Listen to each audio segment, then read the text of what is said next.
¿Se puede ver la presentación? Perfecto. Se ve bien, sí. Perfecto.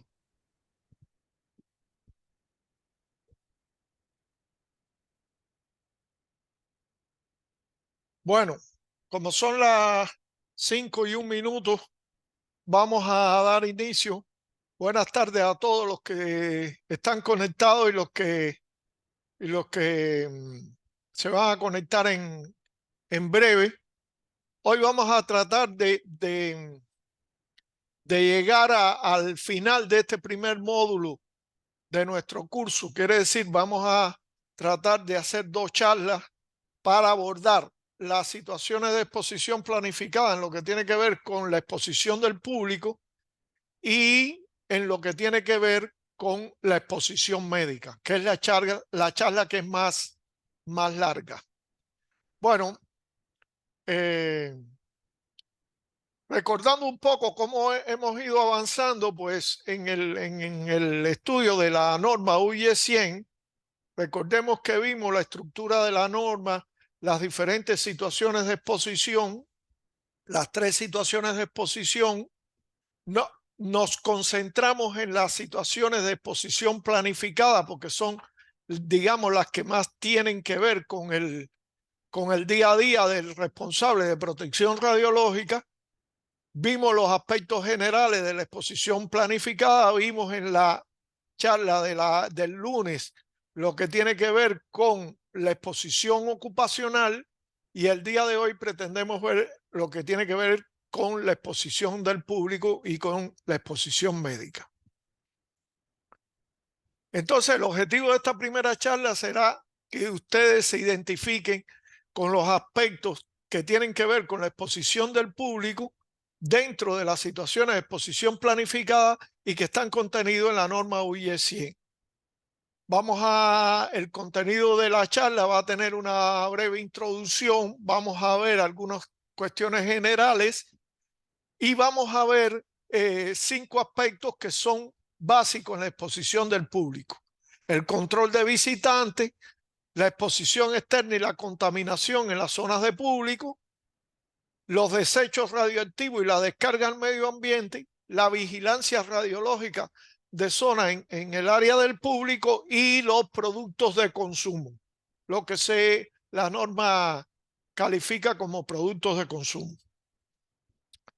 Recordemos que estamos en las situaciones de exposición planificada, que son situaciones de exposición que se derivan de la utilización planificada que hacemos de una fuente o de la realización de una práctica o actividad que ha sido planificada.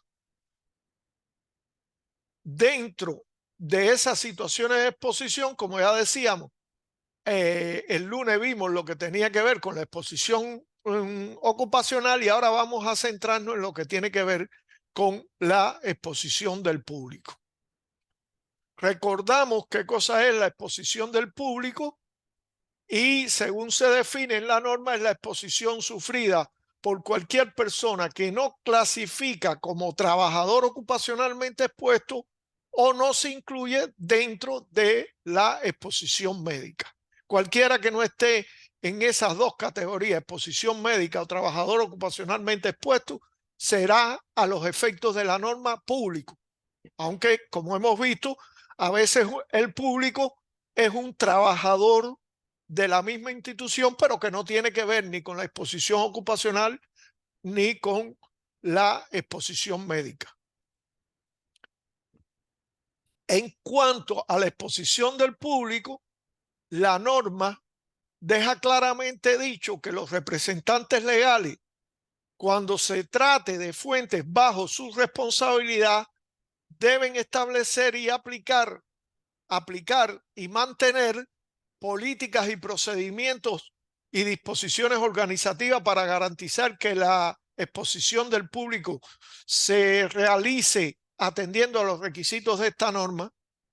Deben aplicar medidas para garantizar la optimización de la protección y seguridad y la limitación de de la exposición de los miembros del público, quiere decir que aplican aquí los principios de optimización y limitación, por supuesto también el de justificación, pero ya la justificación la vimos anteriormente.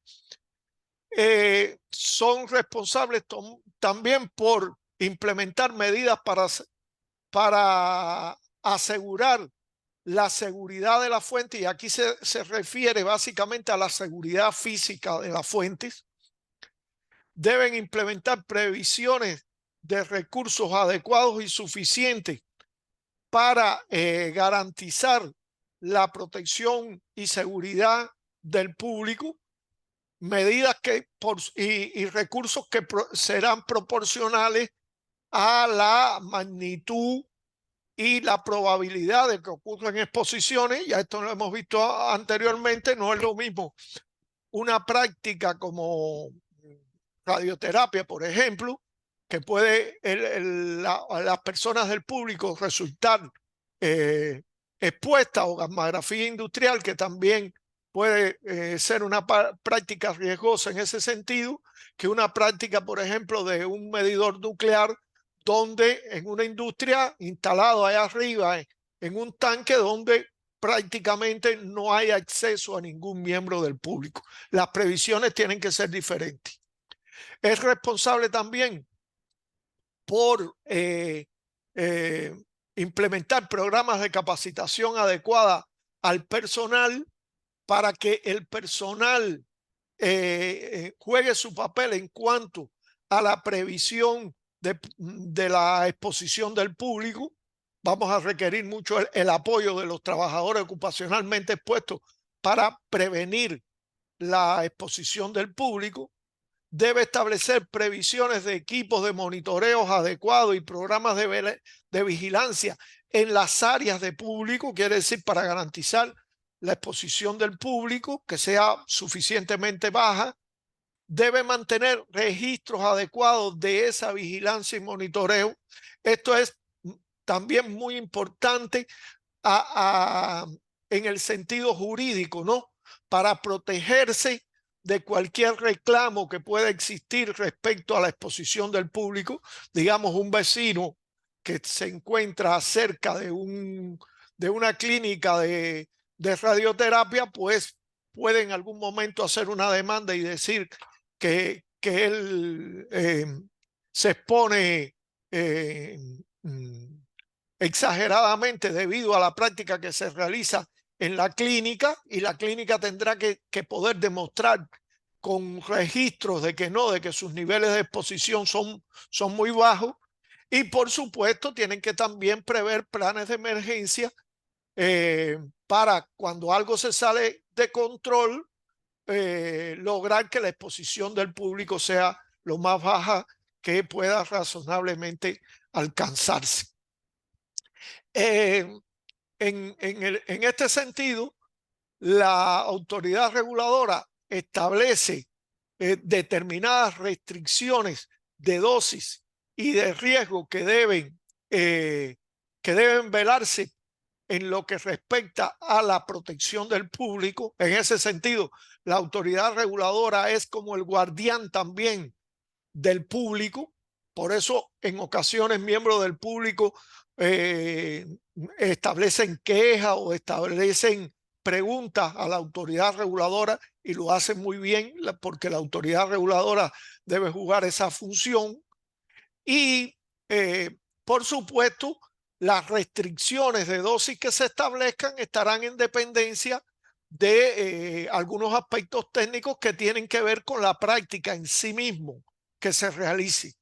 Las características de la fuente y de la práctica que se realice desde el punto de vista de la exposición del público, las buenas prácticas de operación en instalaciones similares, las contribuciones de dosis a partir de otras prácticas que puedan estar también autorizadas en una instalación determinada, y incluso en esas restricciones de dosis que establece la autoridad reguladora para el público, también se toma en cuenta opiniones de las partes interesadas, en este caso del público, porque lógicamente el público puede tener contribuciones. Ahora, ¿por qué es necesario establecer restricciones de dosis para el público?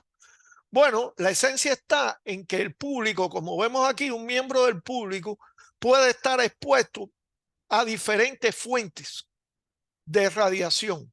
De manera que el límite de dosis que hay para el público, que como ya vimos en la clase anterior, es de 1 milisievert para el público, ese límite de dosis es para todas las fuentes a las cuales él se expone. De manera que si usted utiliza una de esas fuentes, usted como usuario de una clínica, por ejemplo, o de una instalación de gammagrafía, utiliza una fuente, usted estará contribuyendo en una parte de toda la dosis que pudiera potencialmente recibir el miembro del público. De manera que esa restricción se pone para que supuestamente la suma de todas las contribuciones de fuentes a las que potencialmente pudiera estar expuesto el público no lleguen nunca a superar el límite de dosis. Por lo tanto, la restricción siempre será bastante más baja que el límite de dosis. Y es lógico que así sea. Ahora, ¿cómo debe entenderse la restricción de dosis? Bueno, representa el nivel básico de protección que usted debe dar respecto a la fuente de radiación que usted utiliza. Y representa también un confín superior, quiere decir un nivel superior en cuanto a las dosis individuales admisibles que pudiera recibir un miembro del público o un miembro del público, también un trabajador, debido a la contribución de la dosis de la fuente que usted está utilizando. Por eso muchas veces cuando se va a hacer un cálculo de blindaje, claro que no se toma el límite de dosis. Lo que se toma es una restricción de dosis, que tenga en cuenta que esa persona, ya sea trabajador o público, puede estar expuesta a más de una fuente de radiación. Bueno, le habla... Sí. Perdón, Cruz, discúlpeme que lo interrumpa, pero es para una consulta, porque yo soy de la vieja escuela, ¿no? Y entonces en la parte industrial muchas veces existen estos cruzamientos, que uno está sacando una radiografía acá, pero hay gente haciendo ultrasonido allá, partículas adentro de un recipiente, o gente trabajando por aquí y por allá, que en algún momento son públicos y en otro momento son operadores, ¿no? Y eso es un tema de conflicto. Entonces, nosotros siempre nos guiamos por el público raíz de 50 más lejos que nosotros. Bueno, sabiendo, no sé si eso por el principio Alara, por supuesto, ¿no? Pero pero el público siempre 7 o 8 veces más lejos que nosotros. No sé si eso sigue siendo válido. no, lo que es válido es que usted haga una estimación de dosis respecto a lo que recibiría. Bueno, primero, en su pregunta hay dos cosas. Primero, todo el que esté trabajando en un lugar, pero que su trabajo no sea realmente el trabajo, por ejemplo, en la práctica de ustedes de tomar radiografía, aunque él esté haciendo ultrasonido, aunque él esté haciendo, no sé, otro tipo de ensayo no destructivo o algo así, incluso que pueda ser de la misma empresa, en el momento en que él está haciendo esos trabajos, él es a los efectos de la empresa, a los efectos de la protección radiológica pública. Y usted tiene que darle el mismo nivel de protección que cualquier otro miembro del público. Esa es la primera parte. La segunda parte es, en realidad, lo que debe ocurrir es que la autoridad reguladora ponga determinados niveles, como le expliqué, de restricción de dosis para público. Y entonces usted lo que hace es hacer una estimación de la dosis que recibiría el público alrededor de la práctica que usted está realizando, y en función de eso, por ejemplo, en gammagrafía lo que se hace es que se extiende la zona cordonada esta controlada, que se le llama en gammagrafía, hasta un límite en el cual las tasas de dosis sean suficientemente bajas para que si una persona está en esa zona, de todas formas, no reciba una dosis que pueda ser superior a la restricción de dosis que tiene establecida la autoridad reguladora. Que si la autoridad reguladora no la tiene establecida, usted debe establecerla. Por ejemplo, una restricción pudiera ser que el miembro del público reciba 0,5 el límite de dosis que hay para público, que no pueda recibir más de 0,5. Claro, eso es en un año. Usted tiene que en su estimación de dosis extrapolar eso a una gammagrafía. Y a partir de ahí usted selecciona cuál es el valor de tasa de dosis en la cual usted va a poner el perímetro de su zona controlada para garantizar que no haya público adentro. No sé si con eso me explico. Sí, no, queda perfectamente claro y yo creo que es así.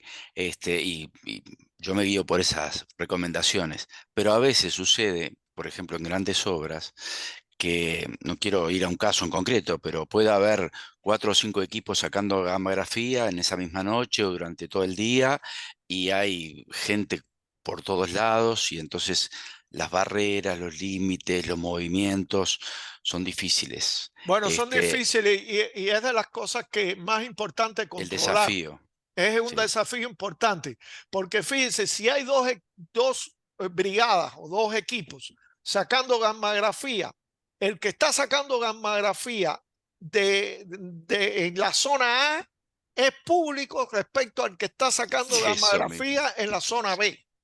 sí. Entonces, eso es algo importante y por eso es tan importante en esa práctica delimitar bien la zona con un detector de radiaciones donde usted delimite y dice, porque a veces, por ejemplo, si hay la barrera no tiene que ser equidistante. Si hay un área que tiene una elevación o que tiene un equipo colocado ahí que ya de alguna forma le hace blindaje, pues usted puede tomar eso como borde de su zona controlada y acordonar a partir de esa área. Usted sabe lo que le estoy diciendo porque seguro le ha pasado muchas veces en la práctica. Es lo que se hace. Muy bien. Bueno, Perdón, perdón, simplemente una acotación. Nosotros acá cuando vienen las empresas a hacer gamografía, son empresas externas que vienen, que son contratadas, y nosotros nos regimos por lo que ellos, las indicaciones que ellos determinan, y siempre son en la noche. muy bien, Tratamos de, muy bien. Y esa empresa, ustedes son públicos respecto a esa empresa y esa empresa tiene la obligación de delimitar la zona exactamente, controlada tal y como explicamos anteriormente. exactamente. ¿Ok? Bueno, entonces le decía, hay 4 aspectos fundamentales relativos a la protección del público, que son el control de visitantes, la exposición externa y la contaminación en las zonas de público, que es de lo que estamos hablando, los desechos radioactivos, la vigilancia radiológica de zona, que también tiene que ver con lo que estamos hablando, y los productos de consumo. Rápidamente vamos a pasar por cada uno de ellos. Respecto al control de visitantes, bueno, los representantes legales son responsables por establecer medidas de control de visitantes de forma que los miembros del público no puedan acceder eh, a la zona supervisada o a la zona controlada libremente. Y eso es precisamente de los retos que hablaba el colega de gammagrafía industrial. Es un reto porque el público a veces, por ignorancia o a veces incluso por tosudez, aunque ve un cartel que dice no pase radiaciones, si usted no está al tanto, pasa. También son responsables en el caso de los visitantes, siempre que alguien necesite acceder a la zona controlada, a la zona supervisada, que esas visitas no sean libres. Quiere decir que ese acceso sea controlado y guiado por una persona instruida para acompañarlo.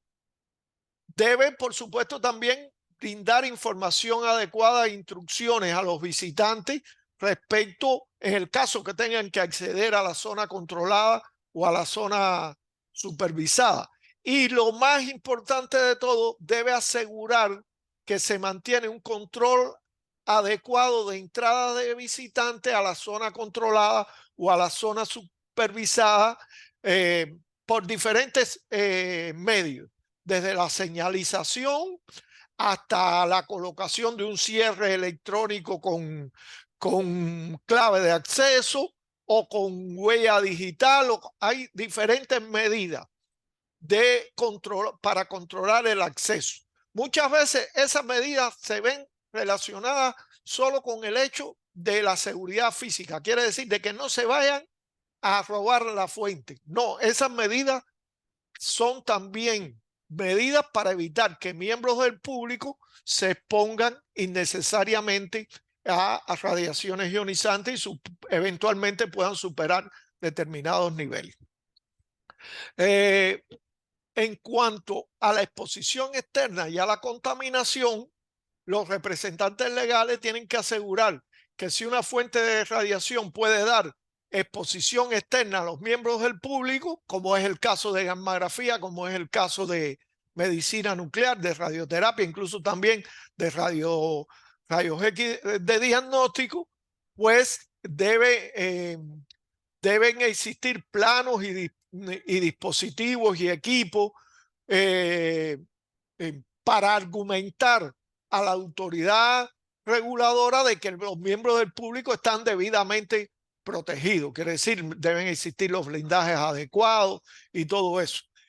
Y por supuesto, facilitar en el caso requerido los medios de blindaje o las medidas protectoras combinadas con el control de acceso y con todas las medidas que pueden aplicarse para limitar la exposición del público, en particular en emplazamientos abiertos, como ocurre en algunas aplicaciones, como es el caso de la gammagrafía industrial, donde hay que utilizar una combinación de todo eso. Vean, aquí este obrero utiliza en la definición de la zona controlada, utiliza un grupo de equipamiento que hay allí en obra para realizar esa delimitación y comprueba con su equipo medidor de radiaciones que las tasas de dosis en esa zona delimitada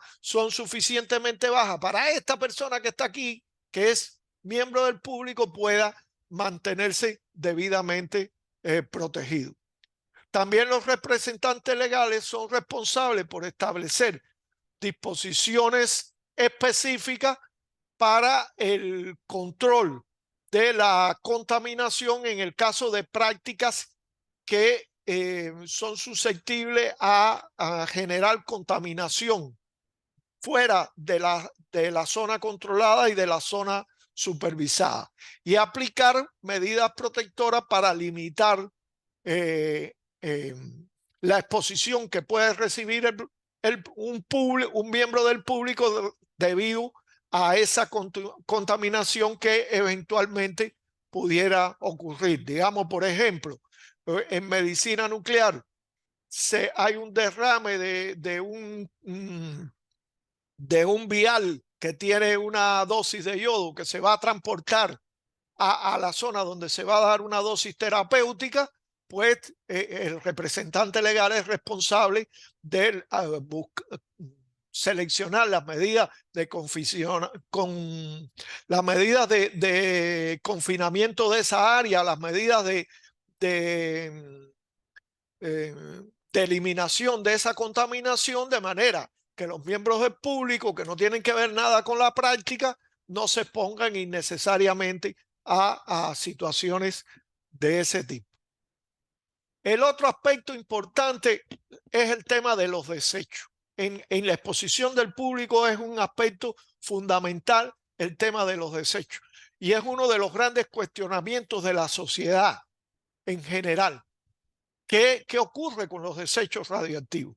Y por eso la norma dice que los representantes legales, en coordinación con los suministradores y según corresponda, pues velarán porque se realice una adecuada gestión de los desechos radioactivos y se mantengan los niveles más bajos que sea posible en cuanto a las dosis que estos desechos pudieran eventualmente dar o proporcionar a miembros del público. Esas medidas son varias, que van desde la correcta segregación de los desechos como pueden ser de isótopos diferentes que tienen diferentes periodos de semidesintegración, pues hay que segregarlo correctamente. El correcto manejo de los desechos y manipulación de ellos, mientras que los mismos tienen un nivel de contaminación que resulta peligroso para los miembros del público. Quiere decir, no puede ser que usted en un hospital hospitalice a un paciente con yodo en un cuarto aislado, segreguen bien los desechos de ese paciente en ese cuarto y después pase la empleada de limpieza y mezcle los desechos radioactivos con los otros desechos biológicos que puedan existir en el hospital. ¿Por qué? Porque tienen un tratamiento diferente los desechos radioactivos que los desechos biológicos. Por supuesto, tienen que velar por la gestión de esos desechos. Esos desechos hay que almacenarlos un tiempo adecuado dependiendo de su periodo de semidesintegración. Algunas veces el almacenamiento son de horas, días, otras veces son semanas y otras veces son de años, incluso cientos de años, dependiendo del desecho que sea. Y por supuesto son responsables de tener una estrategia de cómo evacuar esos desechos. Si los mismos, por ejemplo, tuvieran un periodo de semidesintegración muy largo, pues hay que buscar una estrategia de transferir a esos desechos a una institución especializada en la gestión de desechos radioactivos, que sería la que se haga responsable entonces por la gestión de los desechos. El otro tema son las descargas. Quiere decir, si bien los desechos hay que manejarlos adecuadamente, en muchos casos los desechos radioactivos se almacenan por un tiempo determinado y después que su actividad baja lo suficiente, pueden descargarse controladamente al medio ambiente. Entonces, ¿qué son las descargas de material radioactivo? Al final son sustancias radioactivas procedentes de fuentes o de prácticas o actividades que se vierten al medio ambiente, y ese vertimiento puede ser en forma de gas, de aerosoles, líquido o sólido, en general con el objetivo de que, como tienen ya tan baja actividad, pueden diluirse o dispersarse en el medio sin causar ningún efecto adverso respecto a la protección radiológica del público en general. Las descargas que se encuentran concebidas dentro de una autorización ya dada por la autoridad reguladora se le llama descargas autorizadas. Y esas descargas autorizadas, por ejemplo, en medicina nuclear, ya están previstas porque, por ejemplo, cuando usted almacena un tiempo suficientemente largo los desechos radioactivos de tecnecio, pues ya el contenido de actividad que está presente en esos desechos es tan bajo que no ofrece ningún peligro mezclar entonces esos desechos con los desechos comunes que van, por ejemplo, a un incinerador. Entonces, esas son... Perdón, una consulta, Cruz. Las descargas autorizadas básicamente se hacen para los materiales que se utilizan en medicina, ¿no? Básicamente por el tipo de Básicamente actividad. para los que tienen corta vida, para los que tienen una corta vida, para los que tienen un periodo de semidesintegración corto, que son en las prácticas que tenemos aquí en Uruguay, son generalmente los que se usan en medicina nuclear. A veces en investigación también se usan sustancias radioactivas que tienen un periodo de semidesintegración corto y que se almacenan un tiempo y después se descargan. Obviamente, las fuentes que tienen, por ejemplo, las que usted tiene, que son de cesio y 30 años de vida de periodo de semidesintegración, esas no pueden autorizarse ninguna descarga. Quiere decir, su licencia no va a tener, no va a contener la posibilidad de realizar descarga. Por eso se llaman descargas autorizadas, porque son aquellas que se hacen en los marcos de una autorización. Si su autorización no tiene fijada la posibilidad de usted hacer descarga, usted no puede hacer ninguna descarga. Está claro.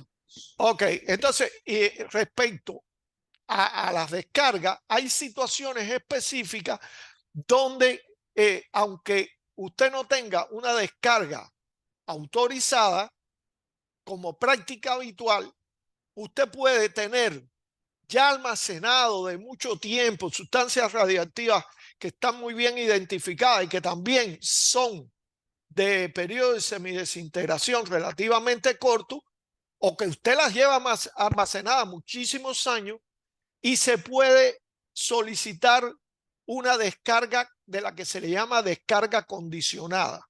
¿Por qué se le llama descarga condicionada? Porque van a ser descargas que van a estar condicionadas a que usted demuestre a la autoridad reguladora que usted ha hecho una evaluación suficientemente detallada y que la descarga que usted va a hacer no va a implicar un riesgo en la protección radiológica del público. Y eso también se puede autorizar. Son raras las descargas condicionadas, pero pueden ocurrir. Y en general, esas descargas se hacen eventualmente. Quiere decir, usted la solicita eventualmente en un caso específico y la autoridad reguladora la evalúa y la autoriza a usted hacer esa descarga. No es que usted pueda seguir haciendo descargas continuas, porque si fuera necesidad de hacer descargas continuas, tendría que evaluarse dentro de las descargas autorizadas que hablamos anteriormente.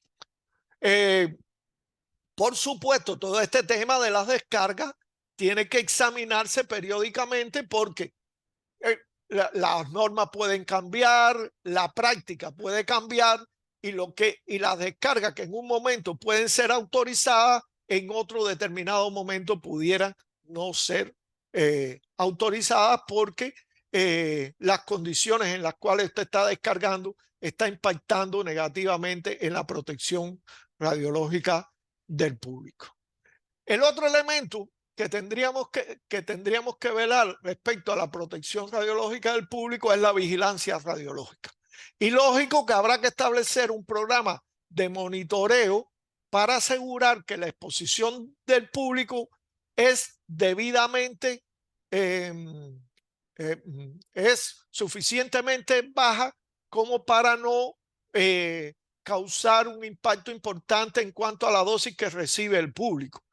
Ese programa incluirá, dependiendo de las características de la instalación, la exposición externa debido a esa fuente, quiere decir monitoreo de tasa de dosis ambiental por exposición externa, monitoreo de las descargas que habíamos hablado anteriormente, porque usted no puede descargar nada. Uno de los principios es que no se puede descargar nada si previamente no se hace un monitoreo. Aunque usted diga que la fuente está ahí guardada por muchos años, antes de usted confirmar con monitoreo no se puede descargar nada. Y bueno, también si es necesario, habrá que hacer un monitoreo de medio ambiente. Eso sobre todo para las instalaciones que pueden tener un impacto medioambiental, como puede ser un centro de manejo de isótopos, una central nuclear o una instalación nuclear. Puede requerir un monitoreo medioambiental, pero en realidad en la mayoría de nuestras instalaciones, las que existen aquí en nuestro país, pues no se requiere un monitoreo ambiental. También habrá que considerar otros parámetros importantes respecto a la exposición del público, porque puede ser que cambien, digamos, una urbanización en la cercanía del lugar donde usted realiza la práctica y por tanto usted ese programa de monitoreo tiene que tenerlo en cuenta. Hay que mantener registro de ese programa de monitoreo, es lo que nos va a permitir demostrar ante terceros que hemos velado por la exposición del público, pero también es necesario notificar y facilitar los resultados de ese programa a la autoridad reguladora, si la autoridad reguladora lo requiere, y ese mismo programa tendrá que ser modificado o si cambia las hipótesis sobre las cuales se hizo el programa de monitoreo. El último aspecto tiene que ver con los productos de consumo. Primero hay que definir bien qué son los productos de consumo. Los productos de consumo son artículos fabricados o dispositivos en los que deliberadamente se introduce determinado compuesto radioactivo o se activa determinada sustancia y ello genera radiaciones ionizantes que pudieran eventualmente afectar a los miembros del público. Lo que distingue fundamentalmente a los productos de consumo es que, como dice su nombre, son productos que se consumen, por lo tanto, se venden y se ponen a disposición de los miembros del público, y estos productos es imposible mantener una vigilancia o un control regulador sobre ellos. El ejemplo clásico, bueno, ya hablamos de relojes que pudieran tener algunas esferas con sustancias radiactivas que puedan ser luminiscentes, etcétera. Pero el clásico que más tenemos en la actualidad son los detectores de humo. Los detectores de humo, algunos modelos de ellos, dependiendo de sus características, contienen una pequeña fuente radioactiva que es la que propicia el principio de funcionamiento de esos detectores radioactivos, de esos detectores de humo. Quiere decir, la fuente siempre está emitiendo, hay un valor de esa emisión de radiaciones que se está detectando. Cuando entra el humo al detector, pues el paso del humo cambia la densidad la densidad del medio que atraviesan esas radiaciones, y es lo que da la señal de activación de que hay un incendio o de que hay una eventualidad. Y es el principio de funcionamiento. Pero ya sabemos que detectores de humo nos vamos a encontrar en hospitales, nos vamos a encontrar en hoteles, y alguna gente los monta hasta en su propia casa, lógicamente. En mi casa, tengo en mi casa. Por tanto, a ver, no todos tienen fuentes radiactivas. Hay algunos. No tiene el símbolo, sí. No tiene el símbolo que yo tengo. Bueno, porque de eso vamos a hablar, porque en esos casos la norma establece que los productos de consumo, quienes los produzcan, tendrán que, primero que todo, demostrar a la autoridad reguladora que el uso del producto de consumo está justificado, quiere decir que da más beneficio que el riesgo de utilizar a esas pequeñas fuentes. Y segundo, es una condición indispensable que los proveedores de productos de consumo pongan en los productos de consumo de una forma indeleble, firme, que sea difícil de borrar, indicaciones claras acerca de que el producto de consumo contiene sustancias radioactivas. Segundo, de que el suministro del producto de consumo al público ha sido autorizado por un ente regulador, por una autoridad reguladora. Y tercero, que proporcione información sobre opciones requeridas o recomendadas de reciclaje de estos productos. Porque si bien una fuentecita de esta montada en su casa en un detector, que es una fuente muy pequeña, no tiene ningún impacto.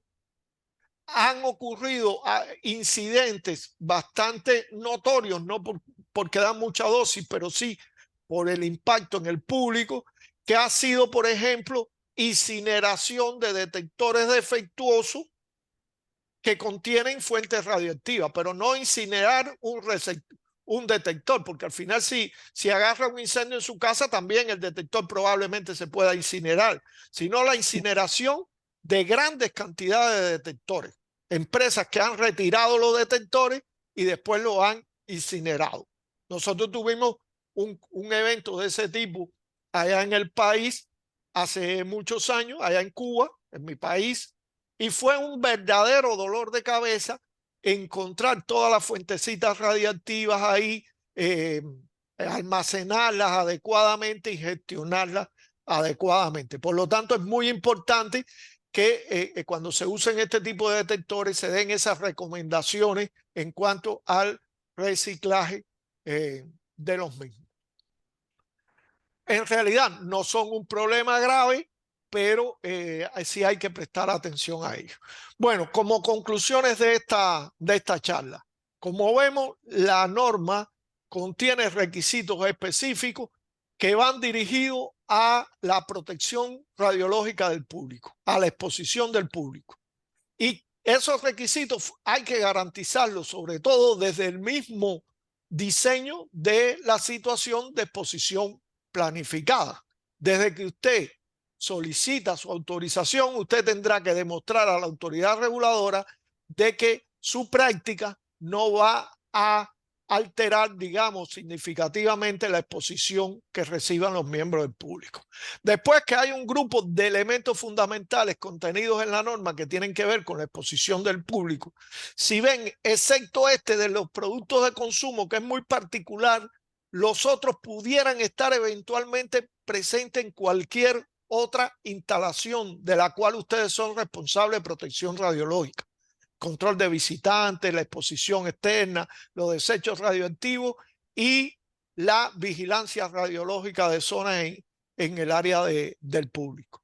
Y bueno, como al final siempre concluimos, aunque el representante legal es el responsable por cumplir todos los requisitos relativos a la exposición del público, recuerden que ustedes, los responsables de protección radiológica, son quienes van mejor a asesorar a los representantes legales y por tanto necesitan conocer en detalle todos estos requisitos.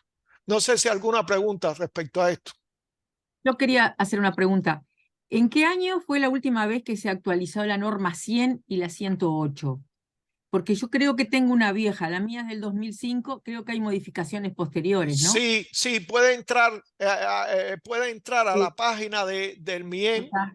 Si Porque entra, si la entra a 117, Google, si entra a Google sí, la y, busco, no, pero y la pone yo ahí, le ahí le- descarga la que está situada en la página del MIEN, es la de la última. la última versión. Y sí Sí, porque ha existido varias modificaciones. porque por ejemplo, la 117 se modificó en 2014, pero bueno, yo la busco, sí, pero yo tengo impresa y creo que la mía es vieja, porque hay algunos Bueno, artículos que difieren de los que presentó allí. muy bien. Simplemente yo hice una consulta hace poco y sí, justamente la norma UI 100 y la 117 fueron, yo tenía una versión vieja, antigua, y fueron modificadas. Me mandaron ¿cómo es? Sí, las formas de cómo llegar a ellas, el camino, El link, sí. el link, sí, sí. Porque la norma UI que yo adjunté a la autoridad reguladora fue el 2002 y ya estaba muy vieja ya. La actual normativa ahora incluso te habla de autorización por registro, que antes te hablaba de otra forma, y se pueden marcar en varias categorías, 3, 4 y 5, que esa fue la norma nueva, ¿no? Muy bien. Ahora habla de autorización por registro, que Sí, antes no hablaba de eso. sí. Muy bien, y eso es importante porque también en virtud de ello es la frecuencia de inspección y los términos de la autorización. Muy bien.